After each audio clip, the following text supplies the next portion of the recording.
Hi everybody, this is Gary dealing with Sentiment Timing, and this is our free technical video report for Thursday, November 8th, 2018. Things have been going pretty, no real surprises right now.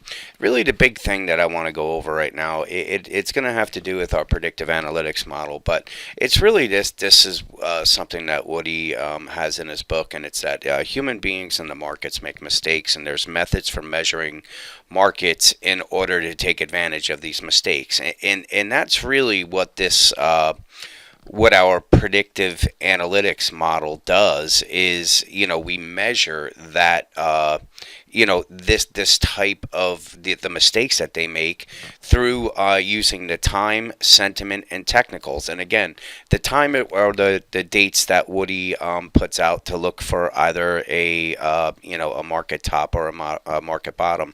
The sentiment confirms that because the majority is always going to be on the wrong side right before a big turn happens, and then the technicals is where prices might reverse. So we look for support and resistance. The support holds, and we have bullish divergences, and then we get a buy setup, we get long, or we get a sell setup. So the way that this it all happened on 10-4. That was when we looked at the top for it. And from there, on 11-1, it was confirmed, but we had put out that there was a consecutive 5% bullish reading and a 3% bullish reading. And as we know, this is these are the moves that took place. This was the consecutive 5% and 3% bullish readings. And again, the technicals were right here. This is the long trigger, and things went very, very well. And the whole philosophy of how we do this is really just trading like the institutions trade. And what that means is when we get into the thrill area, this is when you start taking your longs off the table. When we're in the euphoria, that's when we're going to get the extreme bullish sentiment readings, and the majority is on the wrong side. And this is when we start looking to short, and we go to the technical part. And the problem is that, everybody that missed this move and they got in here, they're feeling good about the upside, but when it comes down, they start buying dips. And then what happens is we act just like the institutions. When the retail starts panicking and selling, this is when they start covering their shorts. When we start to capitulate, that's when they start looking on the long side. And we really follow that same formula, and you can see on the sentiment charts here where everybody was bearish on this market. And this was where, when we got the 5 and the 3% bullish readings, after a plethora of extremely bearish readings, that was our signal to start looking long, and we got that, and like I said, it was a good trade.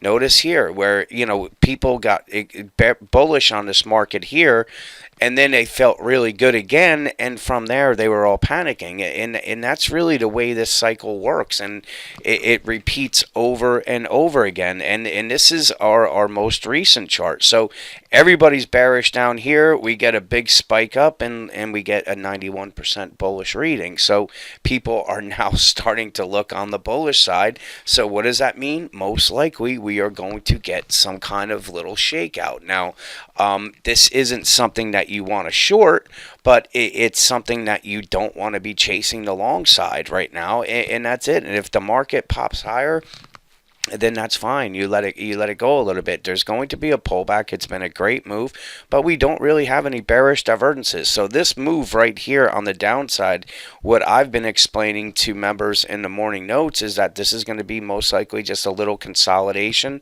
and then we're going to get a move higher. And if it goes higher, the next resistance is going to be right around that 28.30. So there's not a lot of meat on the bone right here, and it could go above it. And the one thing that to remember, and this is something that I was telling people down here when we had the nice bullish divergences in place, everybody was bearish on the market, was that if history is our guide, we are going to get a move all the way up and close the gap at the 28.78, and then if I move this, we have a gap up here at the 29.22. So most thought I was crazy and didn't think that we had a chance coming up there. Now people are starting to say, well, we're not that far from target one.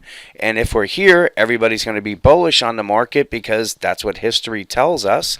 And when they get extremely bullish on the market, that's going to be when when things are going to start rolling over and going to the downside, and it's probably going to be at the next top date that we're looking for. And things are going to get volatile, as you know. In something that I've been showing was that we have the 5 waves down. This is one. We're going to get an extremely nice bounce up. This is what's taking place right now.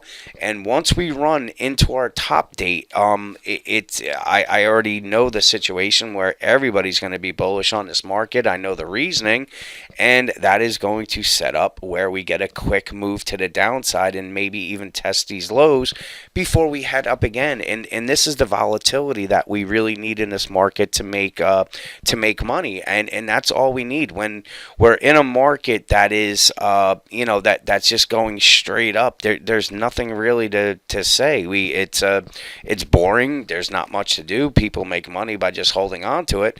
But then when we get into these crazy situations, they don't know what to do. And everybody's just kind of, thinking it's just all part of the whole plan. But in the overall just wave structure, the downside targets are 2407, 2074 with an outside chance of 1804.